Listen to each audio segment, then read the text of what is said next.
Dog Gist, this and every weekend. Watch out. See you this and every weekend. Peace out. What's good out here, fam? My name is Ndala Fumutase Samuel. You can call me Fifi, the baddest boy, and I am right here with EMT, the procurator from Ghana, West Africa. And guys, this is the Dog Gist, right, where we break down anything concerning dogs. So stay tuned. We'll be bringing you an intriguing conversation. So first time dog owners, if you are planning to get a dog for the first time, this episode is especially for you. So guys, before we even dive right into it, if you've not subscribed to our YouTube channel, kindly subscribe to our YouTube channel and make sure you hit on the notification bell icon for more exclusive videos. So EMT, before one gets a puppy, right, what are some of the things the person should consider a first-time dog owner? The person doesn't know anything about dogs, but the person is, enthusiastic about dogs. What are some of the things the person should consider? Okay. All right. Thank you so much, out here. Right. So for me, I always tell people that it has to stem from your inside. Okay. So we have people who probably they don't have any idea about dogs, they don't have the passion for it and all of that. Right. But the mere fact that they've seen a colleague or somebody, or they've seen a beautiful dog somewhere, they also just jump into it that, hey, I want to own a dog, which shouldn't be the case. So then I tell people that, before you go in for a dog in particular, from any other animal, okay, regardless of any other animal, before you go in for a dog, make sure that you get that inner feel that, hey, yes, this is it. And that inner feel is actually the passion I am talking about. Okay. So get the passion to actually keep a dog, because a dog is just like a family member, one of your family members. And when you get that passion, hey, we are good to go from there. Yes. Right. So how do the person choose the right breed? Because there are a lot of breed and all that. How do the person choose the right breed? All right. Thank you so much. So choosing the breed also depends on a few factors. So right from the passion that you have, the passion will determine the breed you want to go in for. Because there are times that you see breed A and you don't have that inner feel for it. Okay, that's You true. see breed B, you don't have it. Breed C, then you be like, no, it looks like this is what I want to go in for. So it stems from the passion, then your environment. You need to consider your environment. The environment plays a very big role. Taking into consideration the three different sizes of breeds we have, that is the small breed, the medium breed, and then the large size. Your environment will determine the size of breed you should go in for. Aside the environment, you should also be looking at your personal self, as in, does your activity or does your lifestyle also Corresponds? tells whether you can keep such a breed. Right. So when you take into consideration these 3 or 4 factors, now we are good to go to decide on the size of breed we are going in for. Yes. So majority of first time owners, they make some couple of mistakes in getting dogs. Yeah. What are some of the mistakes that some dog owners make that someone who is passionate about dog, who wants to get a dog now, what are some of the mistakes that first time dog owners they make? Okay.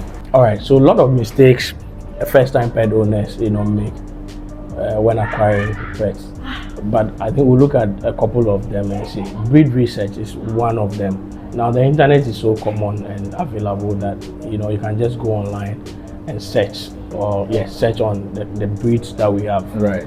Like the small breeds, the medium-sized breeds, and the large breeds. After researching the breed you want to have, then we look at your lifestyle, because your lifestyle needs to fit the type of or the size of dog you are getting into your home. Then lastly, which is one of the basic things you look at, is the breeder involved or the breeder of the said dog that you are going in for, because your first information after the research is going to come from the breeder from which you are getting the dog. So then if you get that right, you are good to go, because the breeder is also going to serve like after sales service, your support when as the dog is with you. So those are the first 3 things you should look at, so that you don't repeat the mistakes of other first time pet owners.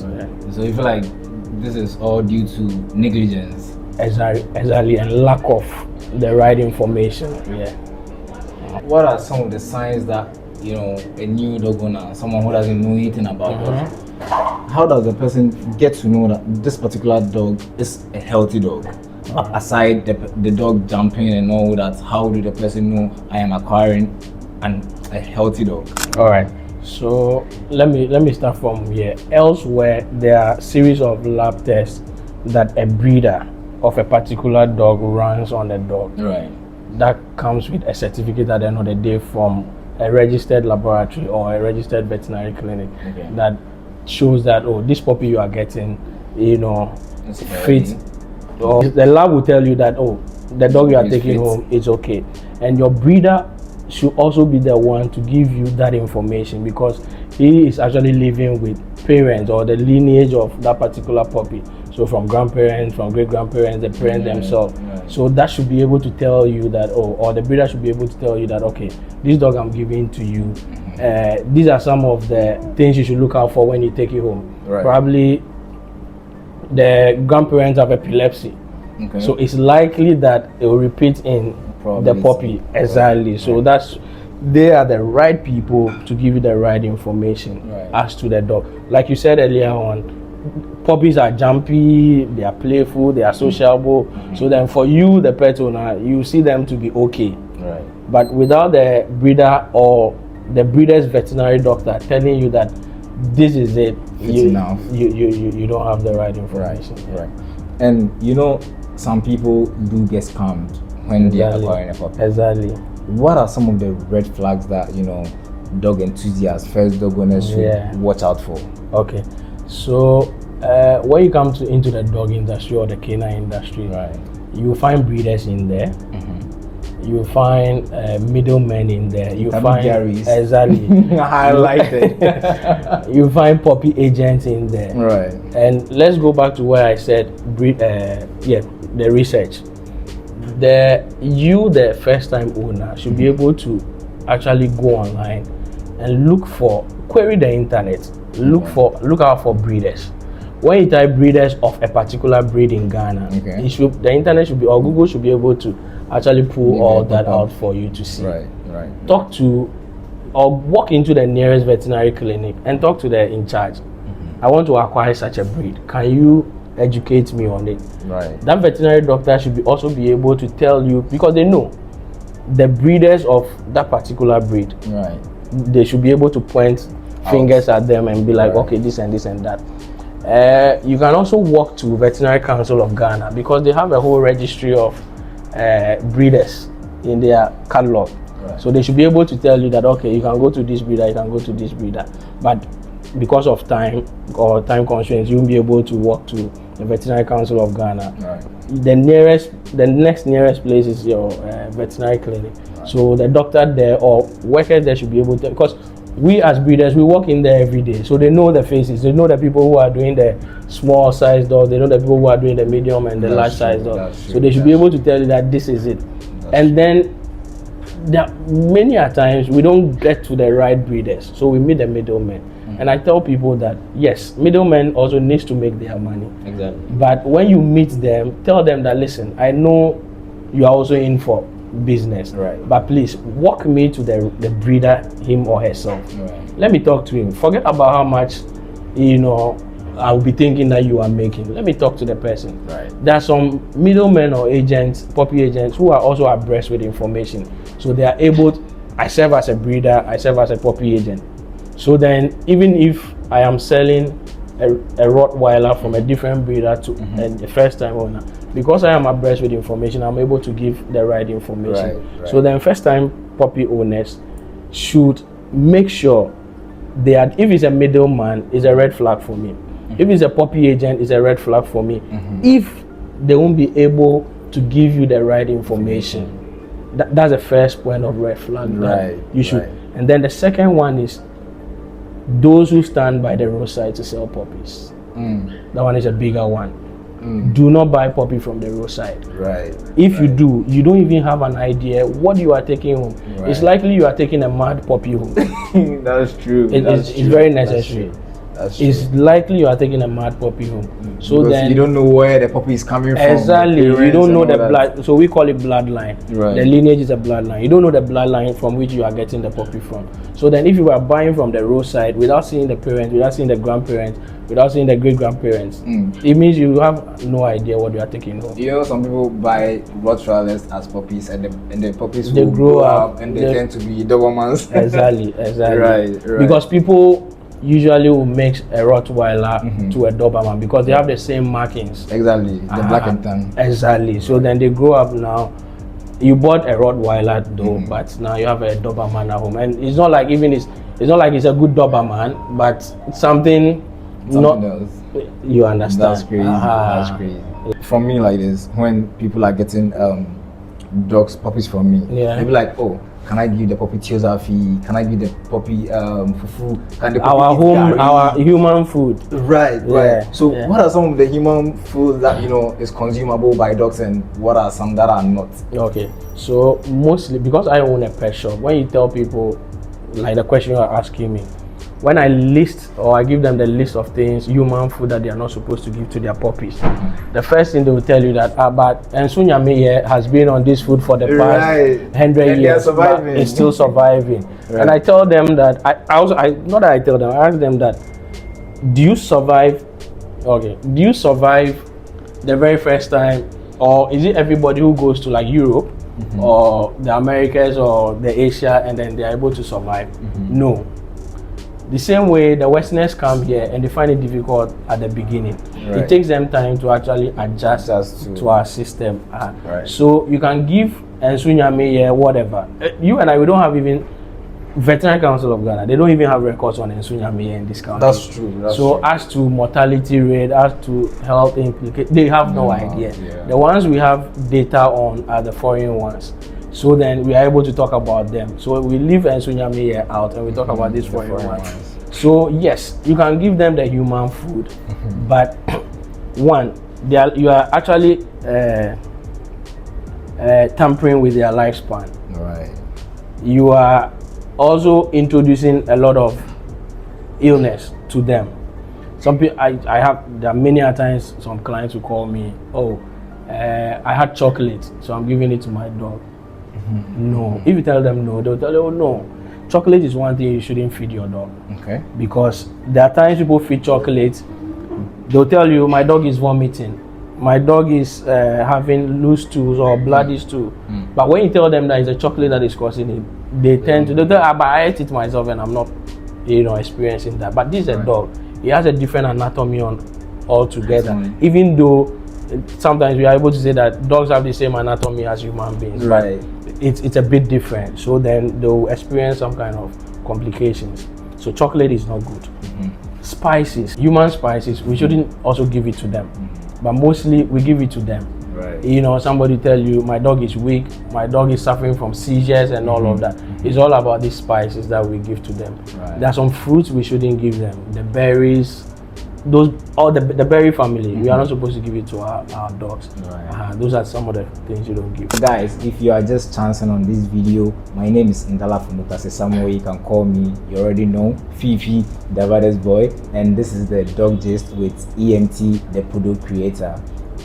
If you haven't subscribed, kindly subscribe and hit on the notification bell icon, and make sure you check us out on all social media platforms at RTL Dog World. Do you think someone who can't afford a puppy for 2,000, 3,000, 4,000, 5,000 is worth giving a free puppy? Okay, so personally, there's no way I'll give a free puppy out, no matter how many puppies I have at home. Right. Whether I'm keeping it or I'm selling it, there's no way I'll give you a free puppy. Right. If you can afford, how much or the cost of a puppy. Supposing I'm selling a teacup for 25,000. Right. But because I have like a couple of them at home and I'm not selling, a family member walks in, I say, give me 10,000, let me give you, and you tell me, no, you can't afford it. I will never do that. Because we are looking at the cost involved when it comes to taking care of a puppy. Right. And it's not just a one-time thing. This is a dog that is a puppy or a dog that is going to live with you for the next 15 years. Exactly. Will you be able to afford the hospital bills? The lifestyle. Will you be able to afford the lifestyle? Will you be able to Right. afford the socialization bills? Right. Because all of that comes with, people think socialization doesn't come with cost. It does come with cost. People think training doesn't come with cost. It does come with cost. So you should be able to look at all of this, or they should be able to factor in all of that in. So for me, I'll not give a free puppy out.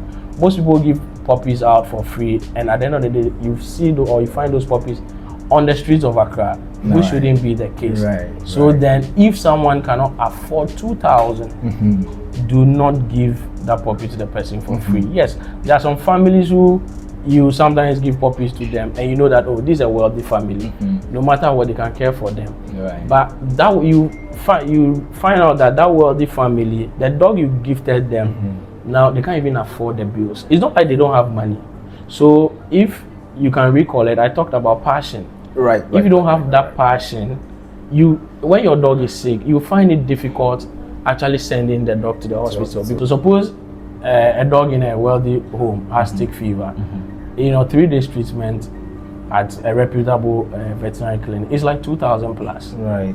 So, and because it's just a dog and they don't have that love, they don't have that passion for it, they will tell you, oh no, I won't take it. At the end of the day, they will call and tell you that the dog is dead. So why should I give a dog or gift a dog to a home like that, knowing, oh, this is a wealthy home? No, I won't do it. If I don't find you to be like a passionate dog lover, there's no way I'll gift you a dog. On this one, I agree 100% with EMT. Price of chicken, medication, even for you to be able to afford Bravecto, bro, it's no easy. That's like you cutting costs like the puppy price into two, depending on the breed that you have. So puppies are not cheap, just like he said. Dogs are not cheap. So if you can't afford the lifestyle, someone that from I am never giving out a puppy for free. EMT. For first-time dog owners, for enthusiasts, someone watching us, word of the day. I have this favorite quote. Right. Every day with a dog is a great day. So then I'll entreat each and every one to actually own a dog, provided. So you underline the word provided. Provided guys. You can afford the cost it comes with. Right. Because these are, I call them beans. These are beans that help us when it comes to therapy. Right. I am a typical example of someone who has gone through depression, and dogs actually got me out of depression. So then, not necessarily you thinking that one day you go through depression, but they are the loyal beings we have on earth. God gave them to us. When you spell dog D-O-G, when you turn it around, it's G-O-D, and that's God. This is God. This is the God on earth with us. With God, in his finest wisdom, he knows everything he does. That's why he gave them to us. So every day with a dog is a great day for me. So guys, you heard the man himself. So if you are just chancing on our video, or if you are just chancing on our channel, my name is Ndala Fumutase Samuel. You can call me Fifi, the baddest boy, and I'm right here with EMT, the poodle creator, on the Dog Gist. Here we break everything down for dog enthusiasts, dog owners, breeders, name it. Ladies and gentlemen, this is the end of today's episode, and I hope to see you on the next one. See ya.